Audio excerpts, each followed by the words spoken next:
Mr. Bob Jenkins, he says, Jake, the Legend Wizard 3000. Appreciate the compliment. Thank you, sir. He says, thoughts on Apex Crypto Insights saying Ripple equals the IMF, orchestrated theater lawsuit, and predetermined ESDR.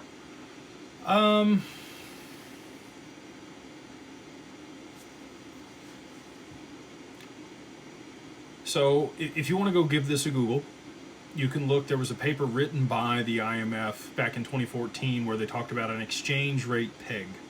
And the abbreviation that they used in that publication, or that white paper, was XRP. At the time, Ripple had renamed what was originally minted as XNS and is now XRP. They had rebranded it Ripples. And once that paper came out, they rebranded Ripples to XRP. So if that tells you, I mean, I think there's a there. I think the IMF and Ripple do have a significant relationship. When it comes to XRP being the ESDR is a basket of 7 different sovereign currencies, 6 or 7. I'd have to go look that up. I want to say it's 7, G7 nations. Based on GDP, is how much, of each currency they hold in the basket. That is the SDR.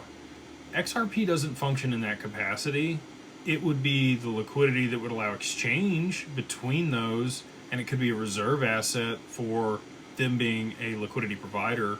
But I do think it'll be the exchange rate peg, like that's the name, and that's why they rebranded to XRP, and they don't call it the ESDR. I think if it was going to be the ESDR, it would be something different. Now, XRP could sit as a currency in the ESDR if Luxembourg or Liechtenstein were to adopt XRP as the currency for their country. That's been speculated before too. So I do think that it could sit as a component inside of the SDR, but I don't think it's the ESDR itself. But I do believe, to your point, that the IMF and Ripple have had plenty of